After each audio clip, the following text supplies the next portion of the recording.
आदाब नाजरीन, आप देख रहे हैं न्यूज़ एट 6 और मैं हूं आपका मेज़बान गौहर कुछी और पेश करते हैं आज के हवाले से जो 6 बड़ी खबरें हैं आज इस प्रोग्राम में क्या कुछ रहने वाली हैं। सबसे पहले बड़ी खबर जो दिल्ली से लेकर जम्मू कश्मीर तक मीटिंगों का सिलसिला, दिल्ली के अंदर आला सतही इजलास जो है वो हो रहे हैं। आखिर क्या कुछ होने वाला है, कल 5 अगस्त की 6ठी बरसी, इससे कबल क्या कुछ होने वाला है, इस हवाले से भी हम अब तफसीलात जरा देर बाद बताएंगे। उसके बाद ही कुलगाम एनकाउंटर का आज चौथा दिन है। लगातार गोलियों का तबादला वक्फे वक्फे से दोनों तरफ से जारी है। अब तक एक मिलिटेंट की लाश बरामद हुई है, लेकिन गुज़िश्ता 4 दिनों से गोलियों और गोलों की जो आवाजें हैं वो सुनाई दे रही हैं। उसके बाद ही अगली बड़ी खबर, 22 करोड़ अफराद राशन फहरिस्त से अब खारिज होंगे। आखिर क्यों होंगे और जम्मू कश्मीर में एक बड़ी तादाद इसमें शामिल है और सबसे ज़्यादा जो लोग शामिल हैं इस हवाले से वो ज़िला कुपवारा है।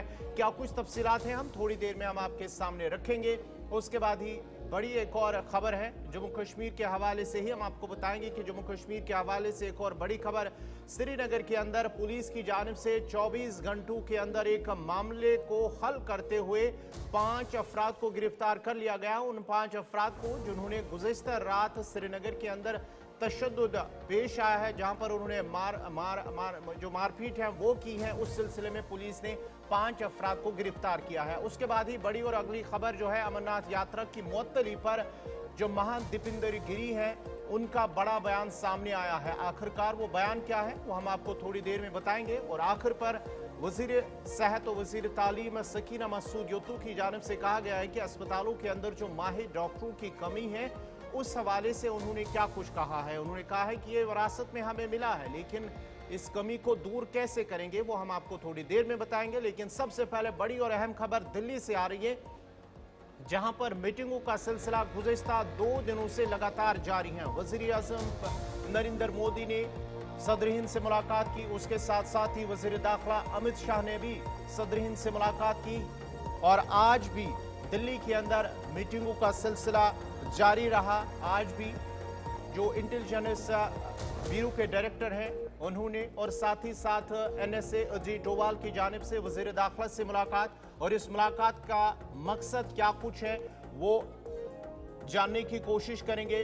दिल्ली से हमारे साथ हमारे नुमाइंदे भी जुड़ेंगे और श्रीनगर के अंदर क्या कुछ कयास आराइयां की जा रही हैं उस हवाले से भी हम आपको बताते चले, क्योंकि कल 5 अगस्त 2025 यानी कि 5 अगस्त 2019 का जो फैसला हुआ था उसकी कल 6ठी बरसी है और इस सिलसिले में मुख्तलिफ सियासी कयास आराइयां जो है वो लगाई जा रही हैं। लेकिन आज दिल्ली के अंदर कौमी सलामती के मशीर अजीत डोवाल, दाखिला सेक्रेटरी गोविंद मोहन और डायरेक्टर इंटेलिजेंस ब्यूरो की जानिब से उन्होंने मरकजी वज़ीर दाखिला अमित शाह के साथ दिल्ली के अंदर मुलाकात की है। ज़राए के हवाले से खबर आ रही है और इस आला सतही मुलाकात में मुल्क की मौजूदा सिक्योरिटी सूरत हाल और दाखिली सलामती से मुतल्लिक अहम मामलात पर तफसीली तबादुल ख्याल किया गया है। खासतौर पर जम्मू कश्मीर की सूरत हाल और सरहदी सलामती और मुमकिन खतरात से निमटने के इकदाम पर बातचीत हुई है। और ये मुलाकात एक ऐसे वक्त में हुई है जब सिक्योरिटी एजेंसियां मुल्क भर के अंदर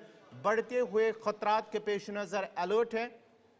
और इससे कबल वज़ीर आज़म नरेंद्र मोदी और वज़ीर दाखिला अमित शाह ने सदर हिंद द्रौपदी मुर्मू के साथ भी मुलाकात की है और इन मुलाकातों के बीच जम्मू कश्मीर में अफवाहों का बाजार भी काफ़ी गर्म है, क्योंकि कल 5 अगस्त 2019 के फैसले को 6 साल हो रहे हैं और ऐसे में कुछ बड़ा सियासी फैसला होने की कयास आराइयां की जा रही हैं। और इसके साथ साथ ही इससे इस बात से भी अंदाजा लगाया जा सकता है कि जम्मू कश्मीर की पुलिस के साबिक सरबराह SP वेद की जानिब से भी समाजी राबता साइट X पर उन्होंने एक पोस्ट किया है जहां उन्होंने लिखा है कि मोदी हुकूमत अपने फैसलों को इंतहाई खुफिया रखने के लिए जानी जाती है,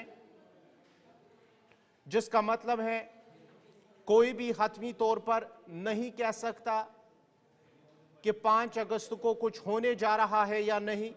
SP वेद की जानिब से मजीद लिखा गया है कि ऐसी किसी भी खबर पर यकीन करना कबल वक्त होगा जब तक कि इसकी तस्दीक किसी सरकारी ज़राए से न हो। और उन्हें मजीद लिखा है कि सोशल मीडिया पर गर्दिश करने वाली अफवाहों और गैर मुसद्दिका पैगामात से होशियार रहे। और अफवाहों पर मबनी पैगामात न फैलाए। ये एसपी वेद की जानिब से जो उन्होंने समाजी राब्ता साइट एक्स पर एक पोस्ट में लिखा है, और साथ ही साथ कहा है कि सरकारी इतलात पर भरोसा करे, अफवाहों पर ध्यान न दे और किसी भी गैर मुसद्दिका खबर पर फौरी रद्द अमल न करे। दफा 370 की मनसूखी के 6 साल मुकम्मल होने के मौके पर जम्मू कश्मीर में सिक्योरिटी भी सख्त कर दी गई है। अब जरा सीधा हम दिल्ली चलते हैं जहां हमारे साथ ताबिश कमाल जुड़ चुके हैं। ताबिश, जरा अपडेट कीजिएगा, आज दिल्ली के अंदर भी कुछ मीटिंगें हुई हैं। कल भी पीएम मोदी और वजीर दाखिला ने सदर हिंद से मुलाकात की है, और उसके साथ साथ ही श्रीनगर से इमरान नायकू भी हमारे साथ जुड़ चुके हैं। और इमरान, आप भी जरा बताएगा, पहले हम ताबिश के पास चलते हैं। ताबिश, जरा अपडेट कीजिएगा, क्या कुछ तफसीलात हैं दिल्ली के हवाले से, क्योंकि कल 5 अगस्त 2019 के फैसले को 6 साल मुकम्मल होने को है और कल छठी बरसी है उसकी, और इससे पहले ही जम्मू कश्मीर के हवाले से कुछ बड़ा होने की कयास आराइयां की जा रही है। देखिए गौहर, बिल्कुल सही कह रहे हैं आप, कुछ बड़ा होने की कल उम्मीद है, क्योंकि जिस तरह से आज प्राइम मिनिस्टर नरेंद्र मोदी और अमित शाह ने राष्ट्रपति द्रौपदी मुर्मू से मुलाकात की, तो कयास बहुत ज्यादा लगाए जा रहे हैं। सबसे बड़ी बात यह है कि 2-3 चीजें बहुत ज्यादा इंडिकेशन दे रही हैं जिस तरह का माहौल दिल्ली के अंदर है। पहली बात तो यह है, देखिए मैं आपको बता दूं कि जिस तरह से आज हमने सवाल किया कि बीजेपी के लीडर से कि ये बताइए कि कल छठी बरसी है धारा 370 को लेकर के, तो कोई भी इस मुद्दे पर कुछ बोलने के लिए तैयार नहीं था। यानी कि कहीं ना कहीं पार्टी लाइन से बिल्कुल साफ मना किया गया होगा कि अभी फिलहाल धारा 370 पर कुछ बोलने की जरूरत नहीं है। और इसलिए आप सुबह से लगातार देख रहे हैं, सुबह जराये के हवाले से हमारे पास ये भी खबर आई थी कि बीजेपी कोई बड़ा कार्यक्रम करेगी। अब क्या बड़ा कार्यक्रम बीजेपी करने जा रही है, इसका भी हमें इंतजार करना होगा। लेकिन जिस तरह से दिल्ली के अंदर हलचल हुई है, दिल्ली के अंदर हमने देखा कि लगातार प्रधानमंत्री और गृह मंत्री राष्ट्रपति द्रौपदी मुर्मू से मिलने पहुंच जाते हैं। ये पहली बार हमें देखने को मिला कि एक के बाद एक बड़े लीडर आपस में मुलाकात कर रहे हैं। सुबह एनडीए की बैठक होती है, एनडीए के घटक दल लेते हैं, उसके बाद प्रधानमंत्री एक एक करके तमाम सीनियर अधिकारियों से मुलाकात करते हैं, सिक्योरिटी का रिव्यू लिया जा रहा है। और लगातार ये बात जो कही जा रही थी गृह मंत्रालय की तरफ से, और खुद गृह मंत्री अमित शाह इस बात को कह रहे थे कि हम बहुत जल्द धारा 370 बहाल करेंगे। कभी ऐसा नहीं हुआ, कभी किसी मंच पर या गृह मंत्री ने या प्रधानमंत्री ने ये नहीं कहा कि धारा 370 नहीं दी जाएगी, लेकिन ये कहा कि सही वक्त आने पर 370 हटी थी तो हम राज्य का दर्जा वापस देंगे। हमेशा ये कहा गया कि हम राज्य का दर्जा वापस देंगे। खुद पार्लियामेंट में खड़े होकर गृह मंत्री ने कहा, जम्मू कश्मीर में जाकर के प्रधानमंत्री ने बात कही कि हम राज्य का दर्जा वापस करेंगे। लेकिन जिस तरह से ये मुलाकातें हुई हैं, ये कुछ ना कुछ इंडिकेशन दे रही है। ये बात देखिए बिल्कुल साफ है कि जब तक सरकार की तरफ से कोई नोटिफिकेशन नहीं आ जाता, क्योंकि जब आपको याद होगा 6 साल पहले धारा 370 हटाई गई थी 5 अगस्त 2019 को, तो उस वक्त किसी तरह का कोई कयास किसी के मन में नहीं था कि क्या होने वाला है। और ऐसे में सरकार की तरफ से एकदम पुख्ता जानकारी रखी जाती है अपने पास में, सरकार की तरफ से बिल्कुल लीक आउट नहीं किया जाता है कि आखिर क्या होने वाला है। लेकिन चूंकि कयास इसलिए लगाए जाते हैं कि बड़ी मीटिंगों का दौर दिल्ली के अंदर होता है, बीजेपी के लीडर 370 या पूर्ण राज्य के दर्जे पर बोलने से बचते हुए नजर आ रहे हैं। आज पार्टी के जनरल सेक्रेटरी और पार्टी के प्रभारी जम्मू कश्मीर के तरुण चुग मेरे साथ थे। जब मैंने उनसे सवाल किया तो उन्होंने उस पर यह कहा कि एक दिन का इंतजार कीजिए। तो ये जो सब चीजें थी, ये क्या थी, ये कहीं ना कहीं दर्शा रही थी कि कल कुछ ऐसा बड़ा होने वाला है जिस पर अभी फिलहाल पार्टी बोलना नहीं चाहती है, बड़े लीडर बहुत खुल करके नहीं बोल रहे। तो ये चीजें कहीं ना कहीं इंडिकेशन दे रही है कि कुछ ऐसा बड़ा करने जा रही है सरकार, जिसका इंतजार हो सकता है कि जम्मू कश्मीर के आवाम को। सोशल मीडिया के हवाले से लगातार जो खबरें चल रही हैं, अगर उनको देखा जाए तो ये भी कहा जा रहा है कि जम्मू को अलग राज्य का दर्जा दिया जाएगा और कश्मीर को केंद्र शासित एक अलग राज्य बना दिया जाएगा। ये भी खबरें ठीक है ताबिश, अब जरा श्रीनगर चलते हैं। इमरान, जरा आप बताइएगा, क्योंकि जम्मू कश्मीर से लेकर जो है, क्योंकि कल जो है छठी बरसी है 5 अगस्त 2019 के फैसले को लेकर, ऐसे में वादी कश्मीर के अंदर किस तरह का माहौल बना हुआ है, क्योंकि बहुत से लोगों की जानिब से बहुत से जो है कयास आराइयां की जा रही हैं। और इस सिलसिले में जो जम्मू कश्मीर पुलिस के सरबराह एसपी वेद की जानिब से भी एक समाजी राब्ता साइट एक्स पर उन्होंने एक पोस्ट भी लिखा है इस हवाले से कि 5 अगस्त जो है कुछ होने जा रहा है, आखिर वो क्या कुछ है, लेकिन उस हवाले से उन्होंने उसका इशारा नहीं दिया। लेकिन श्रीनगर के अंदर किस तरह का माहौल है और क्या कुछ कहा जा रहा है कि जब 5 अगस्त आ जाता है, 4 अगस्त को ये अफवाहें क्यों फैल जाती है।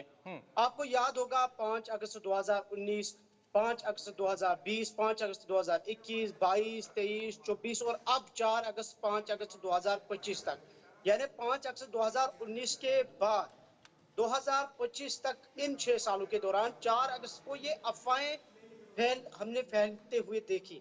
लेकिन जहां तक जम्मू कश्मीर के पर्सपेक्टिव का ताल्लुक है, यहाँ अफवाहें कभी सच भी होती है। जी। और ये मैं नहीं कहता हूँ, ये एक रियलिटी है और इसको सियासी जो मुबस्सिरीन है, तज्जिया निगार हैं, वो भी इस चीज को एडमिट करते हैं कि जब 2019 5 अगस्त को फैसला लिया गया, लेकिन 4 अगस्त को उस वक्त के जो गवर्नर थे यहाँ पे सत्यापाल मलिक साहब, तो उन्होंने यही कहा था जी। कि ये अफवाहें कुछ होने वाला नहीं है। सरकारी स्तर पर बयान आए थे, ये अफवाहें कुछ होने वाला नहीं। और जब 5 अगस्त की सुबह थी तो स्टेट को यूटी में तकसीम किया गया था। बहरकैफ जहां तक इस वक्त की सूरत हाल का ताल्लुक है, क्योंकि कांग्रेस ने कल के लिए पहले ही प्रोटेस्ट शेड्यूल का ऐलान किया है और 5 अगस्त को ब्लैक डे मनाने का ऐलान किया है जम्मू कश्मीर में। दूसरा ये कि नेशनल कॉन्फ्रेंस की तरफ से आज स्टेटमेंट दिया गया है और उन्होंने कैटेगोरिकली कहा है कि जो 5 अगस्त 2019 का फैसला है, वो पहले से ही उस फैसले को रिजेक्ट करते हैं और उनका मानना है कि जो 5 अगस्त 2019 का मरकजी सरकार का फैसला था, वो जम्मू कश्मीर की आवाम और नेशनल कॉन्फ्रेंस जम्मू कश्मीर की आवाम के खिलाफ था। और अब जहां तक दिल्ली से लेके जम्मू कश्मीर तक मीटिंग्स का ताल्लुक है, चूंकि इस पे जाहिर सी बात है, अभी मॉनसून सेशन चल रहा है और इस सेशन के बीच में प्राइम मिनिस्टर साहब की या होम मिनिस्टर साहब की प्रेसिडेंट के साथ मुलाकात होना, और आज national security advisor Ajit Doval साहब, होम सेक्रेटरी और आईबी के चीफ की होम मिनिस्टर साहब से मुलाकात होना, और कल एनडीए की अहम मीटिंग जिसमें तमाम एमपीज को कहा गया कि वो प्रेजेंट हो जाए 9:30 बजे। तो ये ऐसी चीजें हैं जिनसे बज़ाहिर ऐसा लग रहा है कि देयर इज फिशी।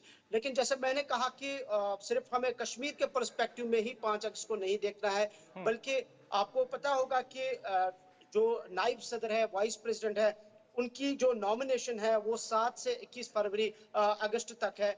वो भी एक इशू इस वक्त है और साथ साथ दिल्ली का जो अभी इशू है वो भी एक अपनी जगह पे है। जैसे ताबिश ने कहा कि जम्मू कश्मीर को लेके कयास आराइयां हो रही है कि शायद कल एक बड़ा जो है पार्लियामेंट के अंदर एक बड़ी बिल लाई जा सकती है, या तो जम्मू कश्मीर में जम्मू को स्टेट दिया जा सकता है, कश्मीर को यूटी रखा जा सकता है, या जम्मू कश्मीर में एक स्टेटहुड को लेके एक बिल पास की जा सकती है, लाई जा सकती है, जिसमें जम्मू कश्मीर के हवाले से होम डिपार्टमेंट और फाइनेंस डिपार्टमेंट शायद होम मिनिस्ट्री के पास रहेगी और बाकी ये जो है कंडीशनल स्टेटहुड यहाँ पे दिया जाएगा। सो ये सारी चीजें अगर और मगर की है। अलबत्ता जहां तक कयास आराइयों का ताल्लुक है, हमारा ये बिलीफ है इस पे कि जम्मू कश्मीर को लेकर जब कयास आराइयां हो तो ये कभी सच भी होती है, ऑल्दो कि रूमर्स ही होते हैं, लेकिन जम्मू कश्मीर के पर्सपेक्टिव में रूमर्स कभी रूमर हो नहीं सकती, ये कभी लोगों की अफवाहें सही भी हो सकती है। बहरकैफ कल के हवाले से हम देख रहे हैं कि मुख्तलिफ सियासी जमातों ने कमर कस ली है, कांग्रेस से लेकर नेशनल कॉन्फ्रेंस तक पीडीपी दीगर सियासी जमातें बयानबाजियां दे रहे हैं। सिक्योरिटी एजेंसी अपनी तरीके से मुतहरिक है। 4 दिन से कुलगाम के अंदर ऑपरेशन जारी है, बड़ा एंटी मिलिटेंसी का ऑपरेशन जारी है। सो ये सारी चीजें जो इस वक्त पॉइंट ऑफ डिस्कशन है, लेकिन ठीक है। कल 5 इमरान अगस्त है, इमरान आप हमारे साथ बने रहे। ताबिश आपका बहुत बहुत शुक्रिया। इमरान आप हमारे साथ बने रहे क्योंकि एक और खबर पर आपसे तफसीलात जानने की कोशिश करेंगे। नाजरीन, बड़ी और अहम खबर दिल्ली के अंदर जहां पर मीटिंगों का सिलसिला जारी है, वहीं पर कुछ कयास आराइयां जम्मू कश्मीर के अंदर भी की जा रही है, क्योंकि कल 5 अगस्त है, 6ठी बरसी है 5 अगस्त 2019 के फैसले को लेकर, जहां पर जो जम्मू कश्मीर कांग्रेस है उनकी जानिब से कल यौम सियाह के तौर पर इस दिन को मनाया जाएगा। बढ़ते आगे बात सरब मुल्क के हवाले से, जहां पर राशन के हवाले से हम बात करेंगे कि जम्मू कश्मीर के अंदर भी ऐसे में 22 करोड़ अफराद जो है वो राशन की फहरिस्त से अब वो खारिज होंगे मुल्क भर के अंदर, और जम्मू कश्मीर के अंदर भी खासकर वादी कश्मीर में भी 5.6 लाख अफराद राशन से महरूम होंगे, और जिनमें जो ये हुकूमत हिंद की जानिब से स्मार्ट पब्लिक डिस्ट्रीब्यूशन सिस्टम के तहत एक बड़ी फिल्ट्रेशन मुहिम शुरू कर दी गई है, जहां पर निजी गाड़ी मालिकान, टैक्स या जमीन वालों की राशन सब्सिडी वो बंद होगी, और साथ ही साथ स्मार्ट पीडीएस के तहत अब बड़ी छानबीन शुरू कर दी गई है, और इसका मकसद नाअहल सारिफीन को राशन से फायदा उठाने वालों की फहरिस्त से हटाना है, और ये इकदाम मुल्क गिर ऑपरेशन का हिस्सा है, जिसका मकसद खुराक की सब्सिडी के सही हदफ को यकीनी बनाना है। तफसीलात जानने के लिए हमारे साथ हैं इमरान नाइको। इमरान, जरा मजीद तफसीलात दीजिएगा, ये जो पूरा मामला है क्या कुछ है?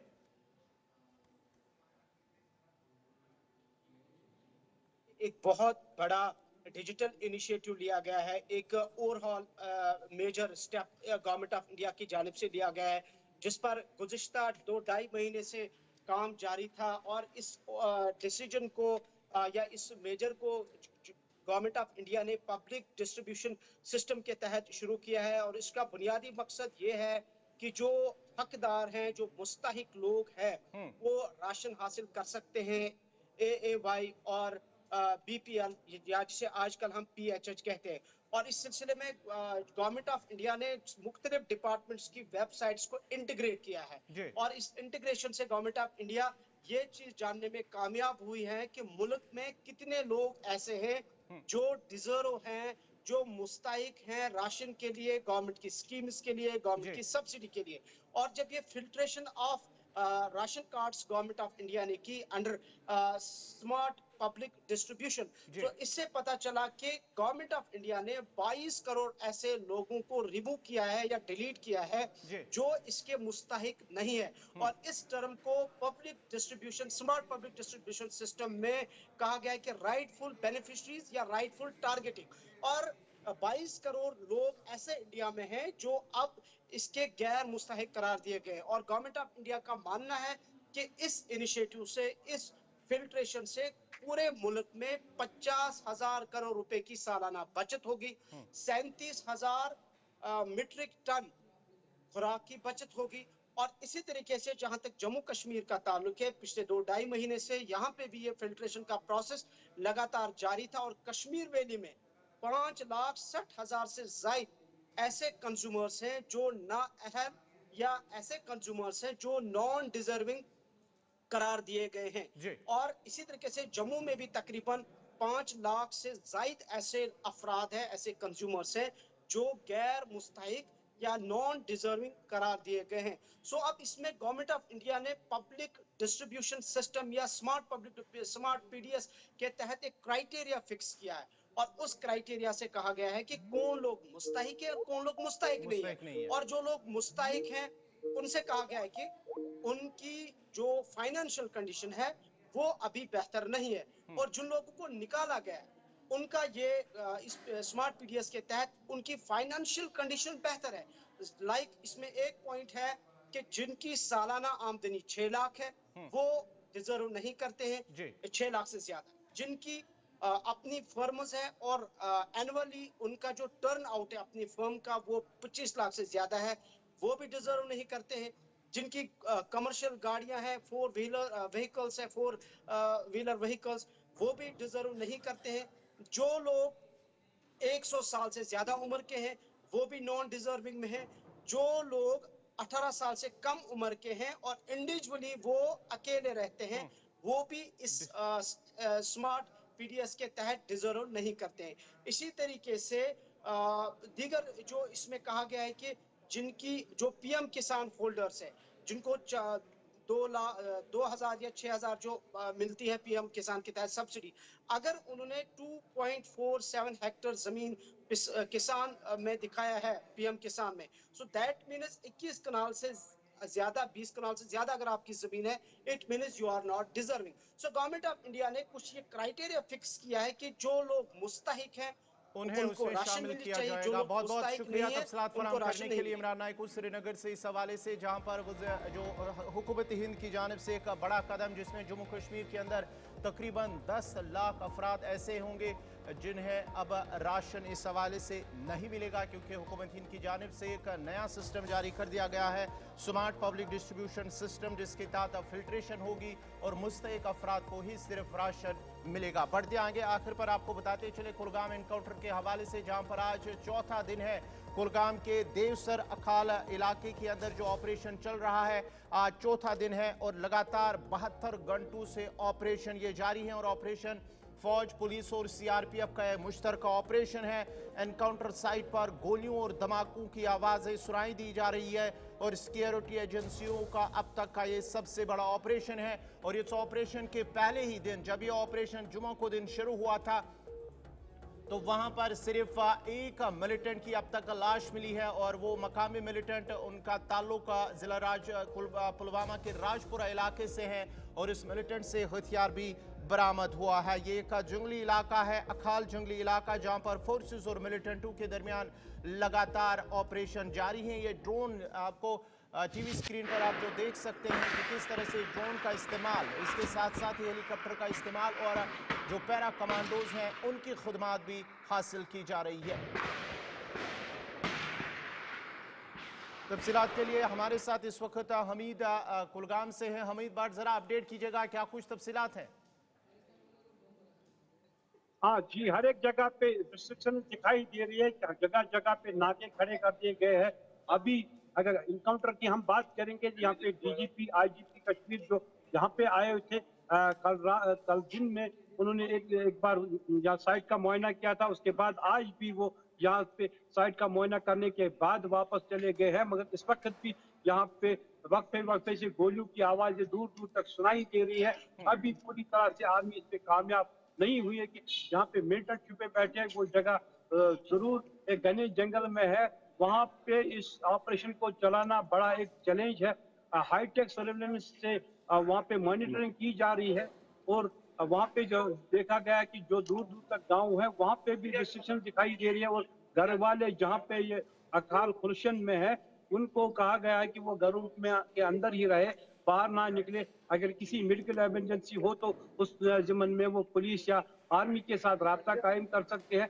अगर आपको यहाँ पे दिखा देंगे हम कि जिसर में से ही रिस्ट्रिक्शन दिखाई दे रही है, जो कि यहाँ से ये रोड जो जा रहा है ये अखाल की तरफ जा रहा है, जहाँ पे इस वक्त ये इनकाउंटर जारी है। और जो हाई रीचेस है वहाँ पे सिक्योरिटी बढ़ा दी गई है और पूरी तरह से इस ऑपरेशन को बड़े बड़े ऑप्शनल आर्मी के हो या पुलिस के हो या सीआरपीएफ के हो, वो इसको मॉनिटर इस वक्त कर रहे हैं और इसकी जानकारी उनको पल पल दी जा रही है और मजीद वो यहाँ पे बुलाई गई। लगता है कि आज रात भर भी यहाँ पे ये माशरा जारी रहेगा। और बहुत बहुत शुक्रिया हमीद बर कुलगाम से तफसीलात फराम कर रहे थे। नाजरीन, आज ऑपरेशन जो अकाल ऑपरेशन देवसर के अंदर चल रहा, आज चौथा दिन है। लगातार गोलियों का तबादला आज दिन भर भी वक्फे वक्फे से जारी है और इस एनकाउंटर साइट की तरफ जो जाने वाले रास्ते हैं उन्हें फिलहाल सील कर दिया गया है। तो नाजरीन, फिलहाल अब तक के इस प्रोग्राम में फिलहाल हमारे साथ इतना ही। आप गुलिस्तान न्यूज़ देखते रहिए। गुलिस्तान न्यूज़ पर खबरों, तज्ज़िया और तबसरों का सिलसिला जारी रहेगा। मुझे दीजिए इजाज़त। अल्लाह हाफ़िज़।